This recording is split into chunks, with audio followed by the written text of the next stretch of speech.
Good morning, Radhe Radhe বন্ধুরা। এখন সকাল 7টা বেজে গেছে।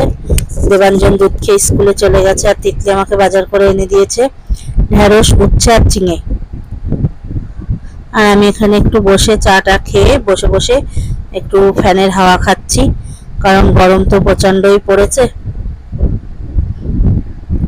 তো বসে থাকলে হবে না, রান্না বসাবো।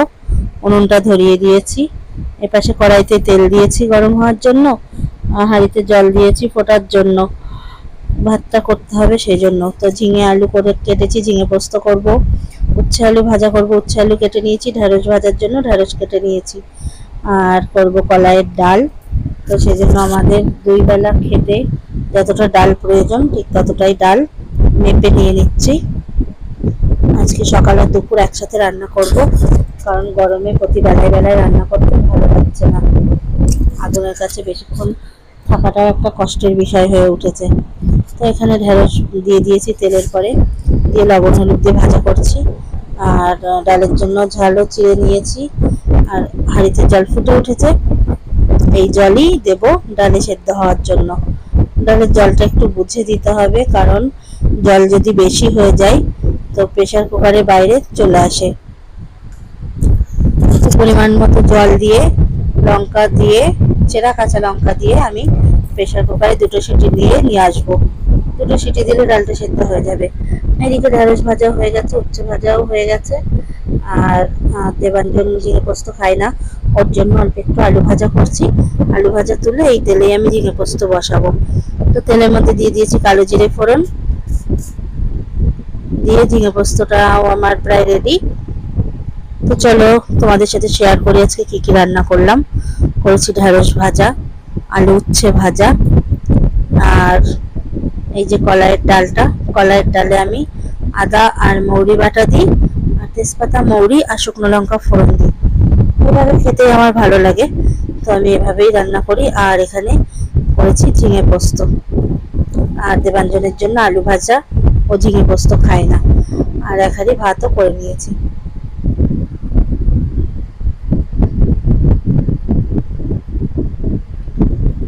দেবাঞ্জন স্কুল থেকে চলে এসেছে, ওকে দেখেই বোঝা যাচ্ছে কতটা ক্লান্ত।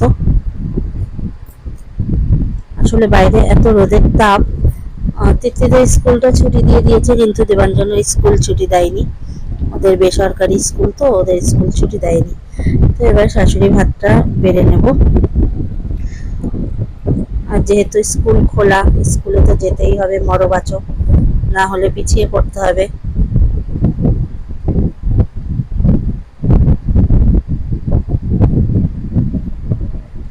তো আমি শাশুড়ি ভাতটা বেড়ে নিচ্ছি।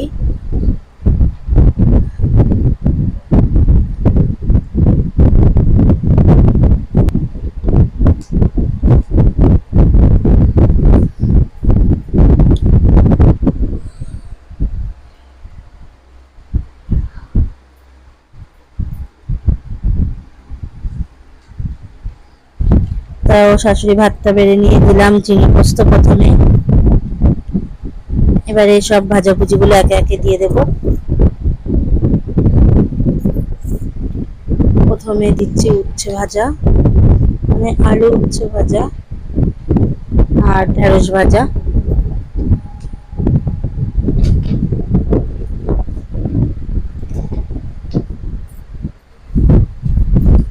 এবার শাশুড়ির জন্য বাটিতে ডালটাও তুলে নেব।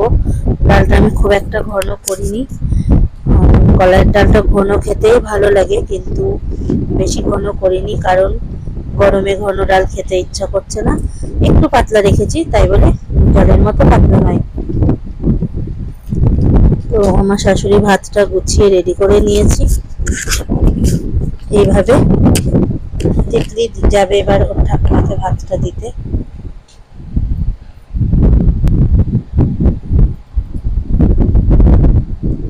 আর আমাদের উঠোনে কেমন রোদ তোমরা দেখতেই পাচ্ছ। এবারে আমাদের খাবারটাও বেড়ে নিচ্ছি, মানে আমি, তিতলি আর দেবাঞ্জনের। দেবাঞ্জনের ভাতটা আমি একটু মেলিয়ে দিলাম, কারণ সবকিছুই গরম। তো এখনই রান্না করে উঠলাম।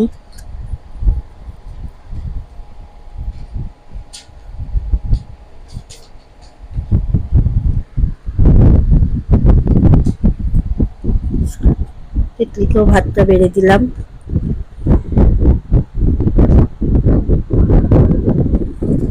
আমার ভাতটাও বেড়ে নিচ্ছি। আর দেবাঞ্জন খাবে ডাইরেক্ট ডাল আলু ভাজা দিয়ে, আর আমি আর তিতলি যা কিছুই রান্না করেছি সব কিছু একটু একটু করে খাবো। আমি আজকে সকাল দুপুর একবারে রান্না করে নিয়েছি। গরমের মধ্যে আগুনের পাশে বারবার কে রান্না করতে ভালোবাসে বলো? তো আমি আজকে আর আলাদা আলাদা করিনি, যে সকালে একরকম দুপুরে একরকম, সেরকম আমি করিনি, একবারেই করে নিয়েছি। রাতে অন্য কিছু করব, সেটা তোমাদের সাথে শেয়ার করব। তো ঢেঁড়স ভাজা উচ্ছে ভাজা আমি আর তিতলিও নিলাম।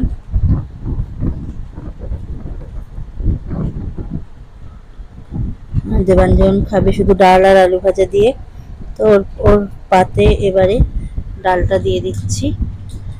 ডালও গরম, ভাতও গরম।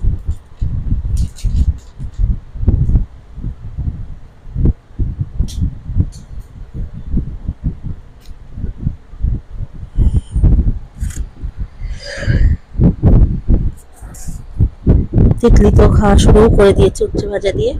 তিতলিকে ঝিঙে পোস্তটা দিচ্ছি, দিয়ে এবারে আমি খাওয়া স্টার্ট করব। তো খাওয়া দাওয়া হয়ে যাওয়ার পর চলে এলাম বোতলে জল ভরতে, কারণ জল ফ্রিজে না রাখলে তো জল ঠান্ডা হবে না, আর গরমকাল বলে কথা, ফ্রিজের জল ছাড়া খেতেও পারবো না। বাইরের জল তো আগুনের মতো গরম, মনে হয় যেন ফুটিয়ে ঠান্ডা করে রেখেছি, উষ্ণ গরম, সেরকম গরম। তো সেই জন্য বোতল ফ্রিজে ভরতে হবে। আমি জলগুলো ভরবো বোতলে, দেবাঞ্জন নিয়ে ফ্রিজে ভরে দেবে। তো আজকে একটু দেরি হয়ে গেল জল ভরতে, অন্যদিন আমি সকালেই এই কাজটা করে নিই।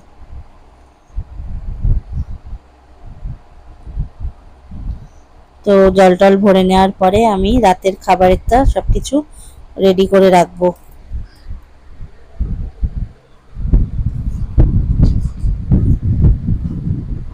রাতের খাবারে করব মটন ঘুগনি, সেই জন্য মটন নিয়েছি 500 গ্রাম। পুরোটা আমি ভেজাবো না, কিছুটা রেখে দেব। আর তিতলি বাজার থেকে 200 গ্রামের মতো মটন কিমা করে নিয়ে এসছে বাজার থেকে, ওটা ফ্রিজে রয়েছে, রাতে রান্না করার সময়ই বের করব, যে গরম বাইরে রাখলে নষ্ট হয়ে যাবে। তো আমি অল্প কটা মটর রেখে দেব, দেখো এইটুকু মতো আমি রেখে দিলাম। এবারে মটরের জলটা দিয়ে দেব, সারাদিন ভিজবে, আমি এটা রাতেই রান্না করব।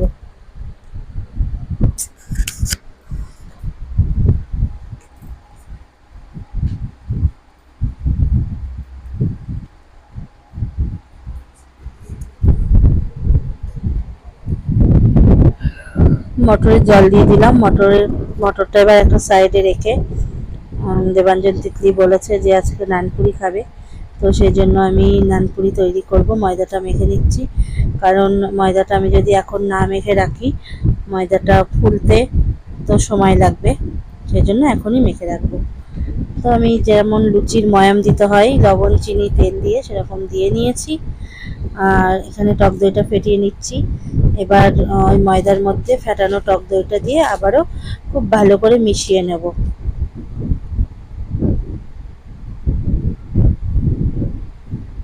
মিশিয়ে নেওয়ার পর জল দিয়ে মেখে একটা সফট ডো তৈরি করে রাখবো, মানে যেমন সাধারণত লুচির ময়দা মেখে থাকি তার থেকে একটু নরম।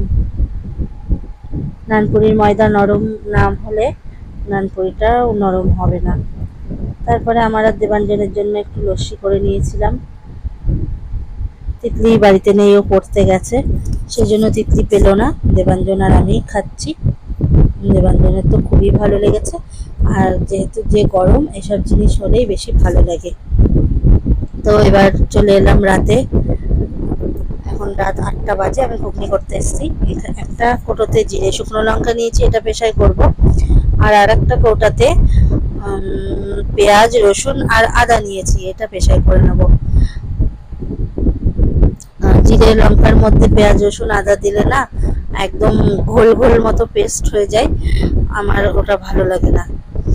জন্য আমি আলাদা কৌটাতে রসুন পেঁয়াজ আর আদাটা পেস্ট করি, মানে একটু শিলে বাটার মতো হয়। আর এই যে আমি মটনের কিমাটা ফ্রিজ থেকে বের করে ধুয়ে রেখেছি, জল ঝরাতে রেখেছি। আর এই দেখো ময়দাটা কি সুন্দর ফুলে উঠেছে।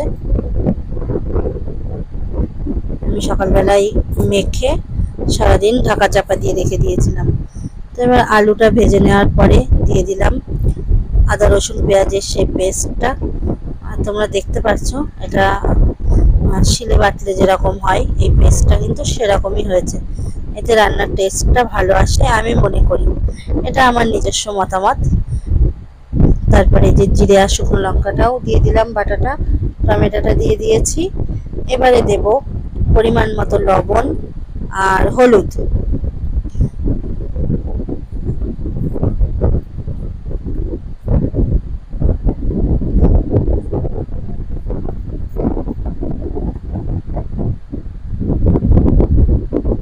এবার মটনের কিমাটাও দিয়ে দেব। এখানে 200 গ্রাম মটন কিমা করে নিয়ে আসা হয়েছে বাজার থেকে।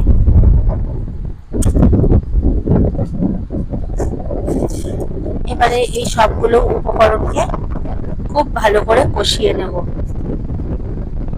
আর মটনটাকে অনেকক্ষণ ধরে কষাতে হবে, তাহলে সেদ্ধ হবে না।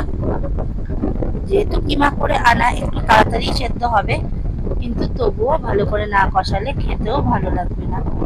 তো দেখো এখনো আমার কষানো হয়নি, আর একটু আমি কষাবো।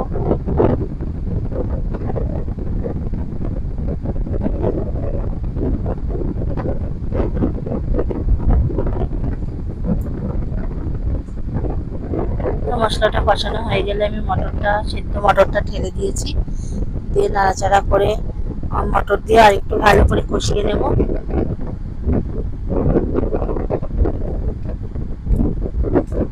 দেখো এইভাবে আমি নাড়াচাড়া করে কষিয়ে দিচ্ছি ভালো করে।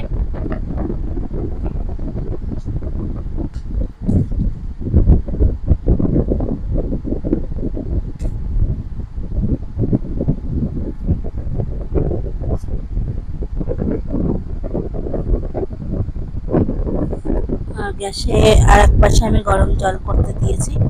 মটরটা কষিয়ে নেওয়া হয়ে গেলে গরম জলটা দিয়ে দেবো ঝোল তৈরি করার জন্য।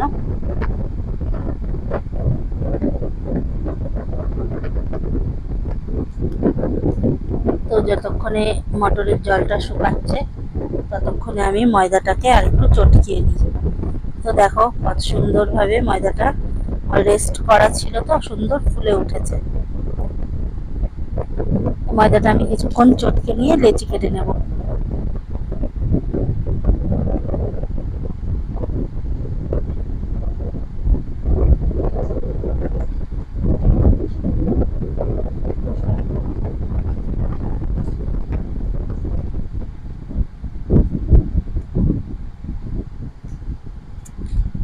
ময়দাটা আমি খুব ভালো করে চটকে নিলাম, যে ভেতরে কোথাও খোলা অংশ না থাকে সেইভাবে চটকাতে হবে। আর এখানে আমি ঘুগনিতে জল দিয়ে দিয়েছি।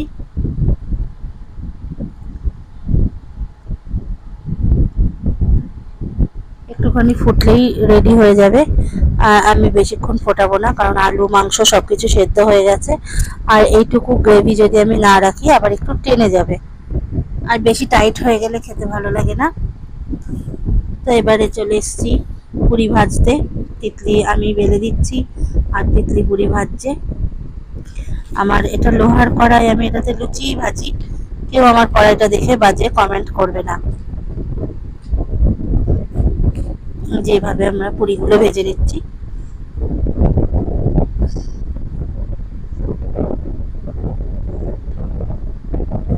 তো পুরিগুলো ভেজে নিলেই তৈরি হয়ে যাবে রাতের খাবার। আমরা খেতে চলে এসেছি। আর দেখো ঘুগনির কালারটা দেখো জাস্ট, আর খেতেও খুব সুন্দর হয়েছে। কি বলবো, নিজে রান্না করেছি তো খুবই সুন্দর হয়েছে খেতে। তো যারা যারা এখনো মাটন ঘুগনি খাওনি অবশ্যই বাড়িতে একবার ট্রাই করো। আমি কথা দিয়ে দিতে পারি যে তোমরা সকলেই মটন ঘুগনির প্রেমে পড়ে যাবে। আমাদের 3 জনার বাটিতে ঘুগনি তুলে নিচ্ছি।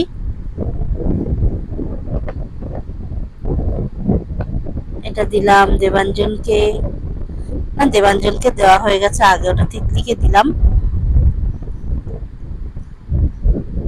এবার যে যতগুলো পুরি খাবে পুরিগুলো সার্ভ করে নিচ্ছি।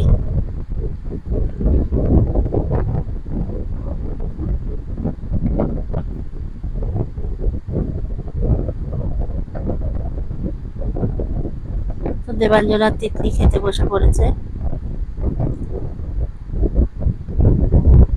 ওরাই খেয়ে বলবে কেমন হয়েছে।